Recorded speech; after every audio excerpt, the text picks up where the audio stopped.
স্কুলে পড়ানোর সঙ্গে সঙ্গে এসআইয়ের কাজ নিয়ে তাদের অসুবিধার কথা জানাচ্ছেন এবং সংশয় প্রকাশ করছেন তাদের নিরাপত্তা নিয়ে। শিক্ষকদেরকে যদি এই কাজ থেকে যদি অব্যাহতি দেওয়া যেত তাহলে খুব ভালো হতো, কিন্তু বিষয়টি হচ্ছে আমাদের পশ্চিমবঙ্গের বিগত কয়েক বছর ধরে রিক্রুটমেন্টে নেই। কোন সরকারি কর্মচারীদেরকে কাজে লাগানো হবে? এবং আমি এটা অবশ্যই মনে করি যে শিক্ষকদেরকে পড়াশোনার কাজেই শুধু রাখার চেষ্টা করা উচিত, কিন্তু এই মুহূর্তে পশ্চিমবঙ্গ সরকারের ইয়েই নেই, কর্মচারী নেই। লাস্ট কবে রিক্রুটমেন্ট হয়েছিল? ক্লার্কশিপ অন্যান্যরা বলুন, এই পাবেন না কোথাও। অভিষেক বন্দ্যোপাধ্যায় বলেছেন কালকে 2 বছরের কাজকে 2 মাসে করা হচ্ছে। বোঝাই যাচ্ছে আগে থেকে কোনো প্ল্যান করা হয়েছে। 2 বছরের কাজ হয়নি, মূর্খের মতো কথা বলছেন, পড়াশুনো করেন না। গতবার অর্থাৎ 2002-03 কতদিনের মধ্যে এসআইআর হয়েছে ভালো করে খোঁজ নিয়ে দেখুন। আগস্ট মাসে শুরু হয়েছে, কয়েক মাসের মধ্যে হয়েছিল। আর 2002-03 আপনার মোবাইলের ডেটার স্পিড কত ছিল, আর কত লোকের কাছে মোবাইল ছিল, আর এখন মোবাইলের ডেটা স্পিড কত হয়েছে। ইনফরমেশন টেকনোলজি যত উন্নত হবে তত এই সমস্ত কাজগুলো তো তাড়াতাড়ি হবে, অত্যন্ত স্বাভাবিক ব্যাপার।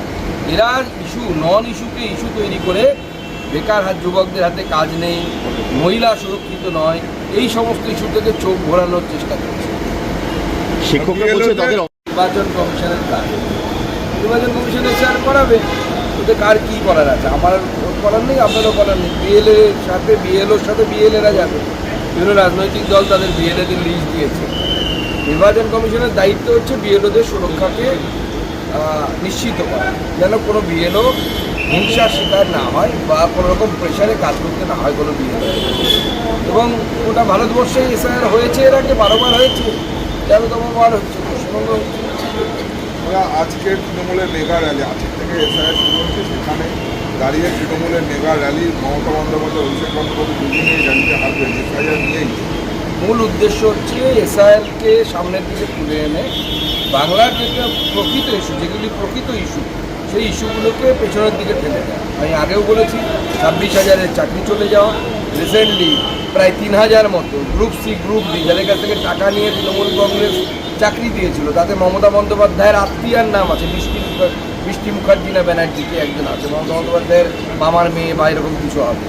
এই সমস্ত জিনিস থেকে দৃষ্টি করানো, চাকরি নেই।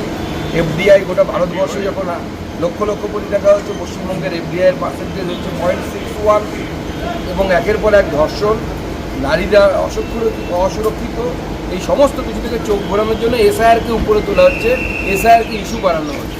এসআইআর তো নির্বাচন কমিশনের বিষয়, আপত্তি থাকলে কোর্টে যান, সুপ্রিম কোর্টে যান। এসআইআর ঘোষণার পর জাল বার্থ সার্টিফিকেট বিলি হচ্ছে জেলায় জেলায়, এমনটাই অভিযোগ বিজেপির। বিলি করে কিচ্ছু হবে না, ভালো করে হ্যান্ডবুকটা পড়তে দেখুন, পড়ে দেখুন বিএলওদের হ্যান্ডবুকে সব লেখা আছে। যতই পরে বার্থ সার্টিফিকেট দেওয়া হোক, এখন যদি আমি আমার বার্থ সার্টিফিকেট তুলে আনি, আমার বার্থ সার্টিফিকেট নেই, তো আমি এখন যদি বার্থ সার্টিফিকেট তুলতে যাই, পুরনো বার্থ সার্টিফিকেট হবে নাকি ওটা? একেবারে লেগে থাকতে বলেছে অভিষেক বন্দ্যোপাধ্যায়, যারা বুথ লেভেল এজেন্ট আছে তাদের জন্য কোনো রকম ছাড়া না। লেগে থাকুন, অসুবিধা নেই, ভয় না দেখালেই হলো, বিএলওদেরকে যেন আক্রান্ত হতে না হয় এবং অন্য রাজনৈতিক দলের বিএলএদের উপর আঘাত যেন না হয়। গতকাল আমাদের এসআইআর নিয়ে সিঙ্গুরে হামলা হয়েছে আমাদের কর্মীদের উপরে, কুচবিহারে আমাদের বিএলএদের উপর হামলা হয়েছে, এরকম যেন না হয়। চলো, শিক্ষকরা বলছে